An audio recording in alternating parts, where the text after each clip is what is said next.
Hello everyone, welcome to a new chess video. Today, I'm bringing you a totally impressive trap that's going to leave your opponents with no options at all, and in the worst case scenarios, crying. Yesterday, I asked you for 500 likes to see this trap, and obviously we reached those likes. That's why today I'm bringing you this incredible trap. It's with the black pieces, as you like so much, and also against the move e4, which is the most popular move for the white pieces, meaning this trap has it all. Let's see, we'll play e5, the double king's pawn, the most traditional, knight f3 attacking this pawn, and we'll play knight c6 defending it. As you can see, up to here, everything is very normal, and most games are played like this, bishop c4, following the most normal thing in the world with the Italian opening, and here I'm going to propose the move knight f6. I know many of you don't like this move because you're very afraid of this other move here called the fried liver attack. Well, after this video, you'll want them to play this attack against you because I'm going to teach you to punish it in a way that your opponents will be left impressed. So what do I have to do?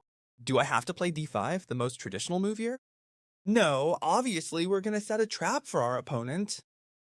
We have to understand that what they're attacking is this point here, with the knight and with the bishop. So then what we're going to do is not defend it and give away our knight. We take this pawn, notice it's defended by the knight, so chess teacher, you're going crazy. You know I am. I always go crazy. But hey, this works because I've won many games playing this trap. Let's see all the options. First, what happens if they take this knight, right? What happens if we're giving away a knight and they take it? Chess teacher, you're down a piece. What's going on?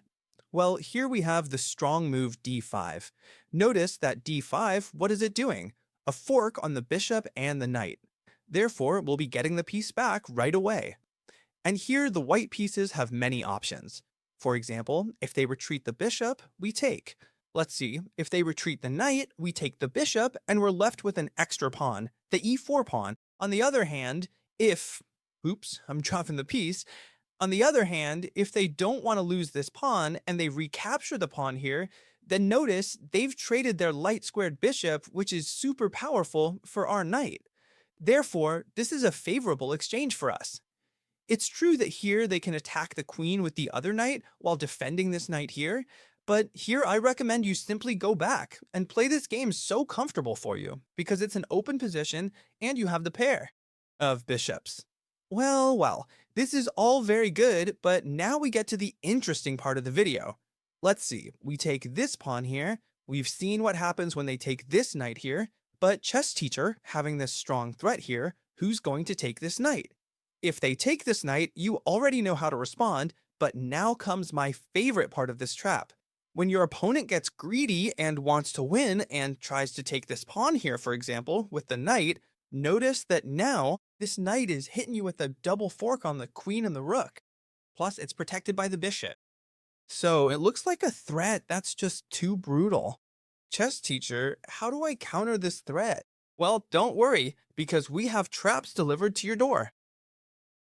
We'll move our queen directly to h4. What are we doing here? We're making a threat that's even stronger than our opponent's. First of all, what are we threatening? A brutal checkmate. If our opponent takes the rook, right? Which they won't do, we just deliver a brutal checkmate. Therefore, our opponent is no longer threatening our rook. That's for starters. Notice that here the opponent has several options to save themselves from checkmate. The most logical one, g3.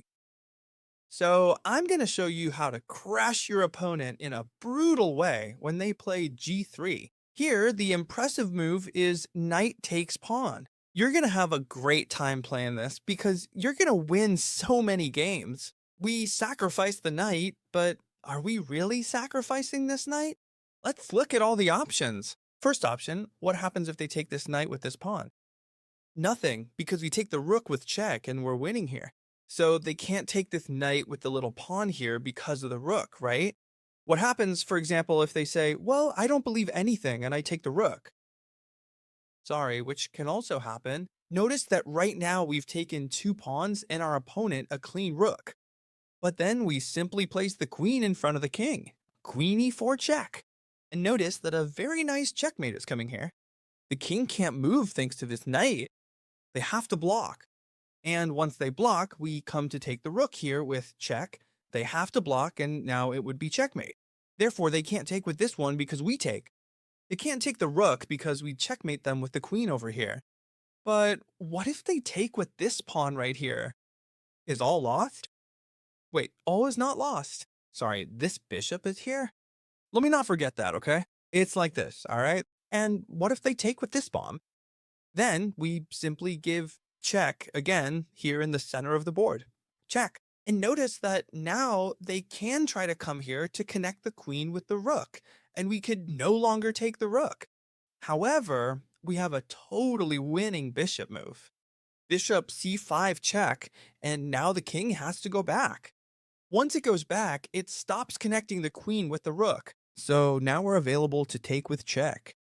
The king has to move. We can even come in with the knight with check here. And this king has to keep moving. I guess he won't want to step into the discovered check from the bishop, so he'll come this way. And therefore, whatever he does, we'll take the queen. We have an extra queen, an extra rook. If you're not winning here, if you don't know how to win this by now, then you need to practice a little more. Pay attention because I'm going to show you a move I see a lot, and it can be punished in a brutal way.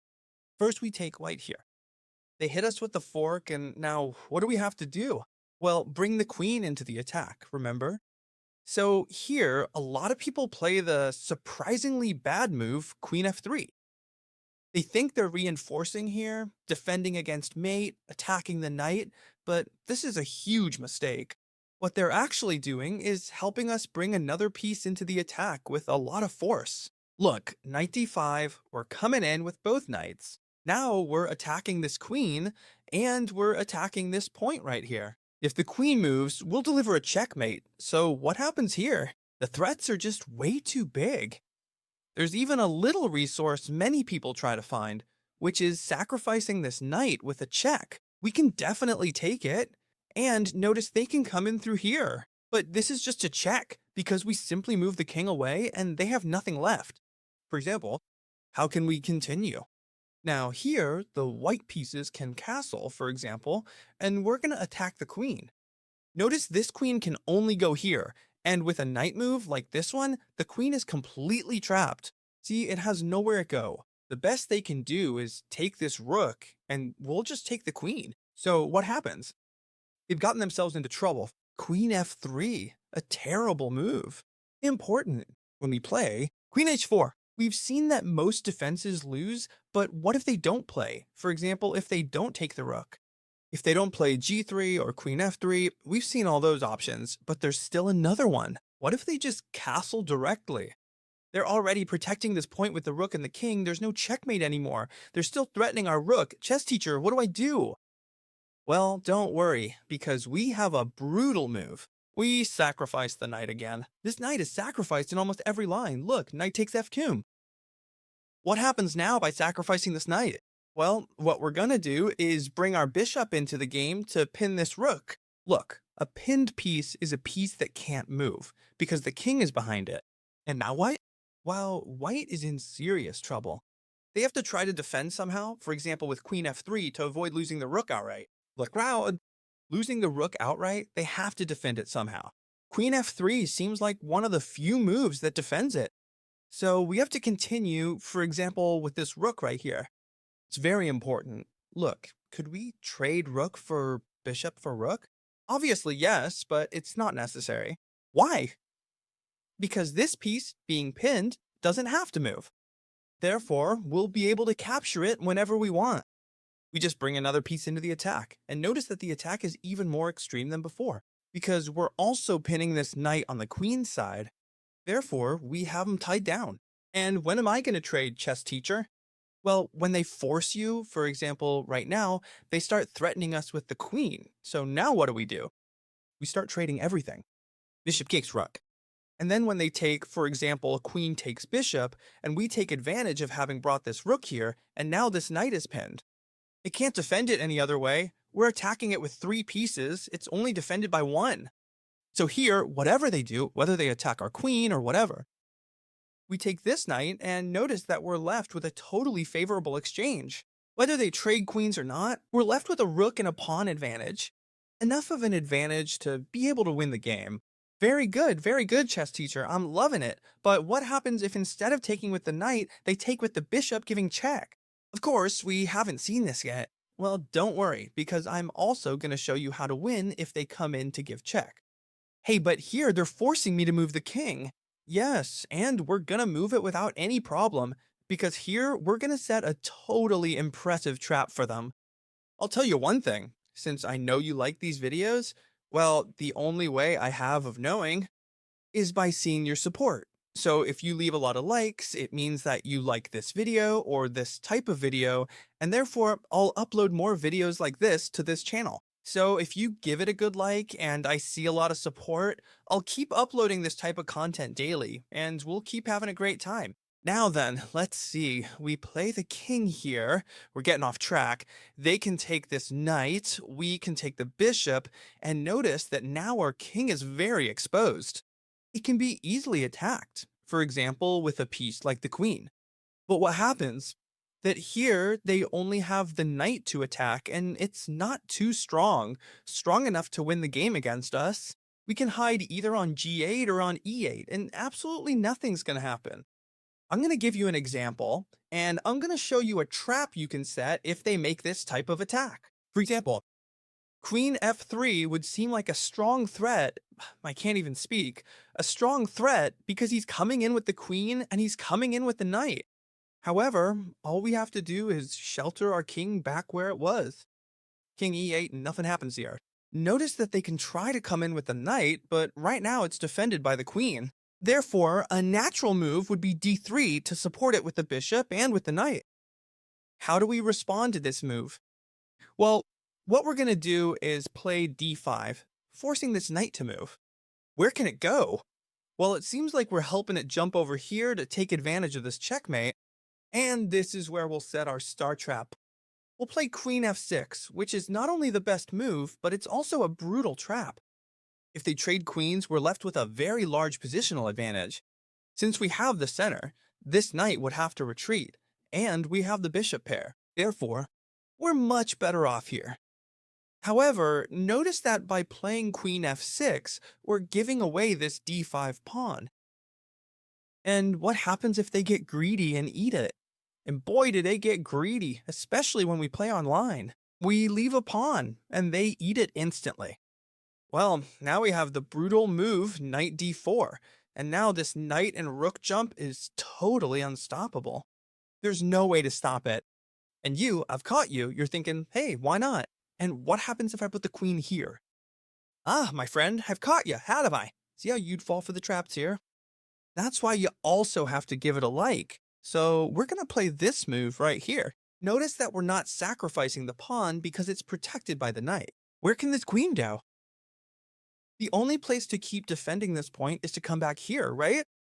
Well, then we have the wonderful move that I love, bishop b4, and we're pinning the queen. A wonderful tactic. This queen can't go anywhere because the king is behind it. It's pinned. And if they take the bishop, which looks like a gift, then we just jump in here, knight takes pawn, check. But it's a triple check. Check, we take the rook, and we take the queen. So when they move the king, you decide what to take. I recommend you take, obviously, the queen. Since you've been so good to me lately, I'm going to show you a final line that will leave you impressed. No, beyond that. Knight f3, knight c6, defending, bishop c4.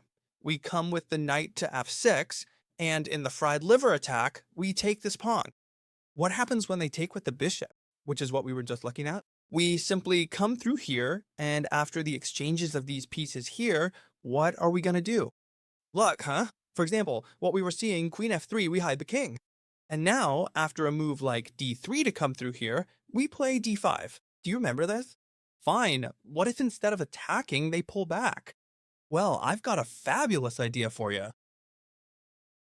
h5, we're threatening to play h4, and this knight is heading back. We're also threatening to enter here with the queen, and here, we're making some brutal threats. Therefore, this pawn is a gift, and the most normal thing is for them to take. But what happens when they take this pawn? They're falling into our trap, as always. Queen h4. We're now threatening the knight with two pieces, so it has to retreat. And how do we manage to continue this line? Well, now we're going to come with the knight over here, threatening the queen and threatening this right here. Only move. You already know it. The only move to come and defend the queen in this point, come with the queen here. And now we bring the bishop into the attack. Notice that we're going all in. They can't defend themselves in any way. Forced, but free. And now for the star move, the killer move, we sacrifice the queen for the knight. Look at what a brutal bombshell, because they cannot take this queen, since rook takes rook would follow. Check, and when this king hides and gets out of check, we will take the queen. Look at how we've ended up, right? Up a piece after sacrificing the queen? This line is a bombshell. And that's it. I hope you loved this video. Remember, if you like these kinds of videos, leave a like so I know and can make many more videos like this. If you don't want to miss our daily video, subscribe to the channel and hit the bell, because that way YouTube will notify you every time I upload a new video. And I'll see you in the next video, friends. Bye.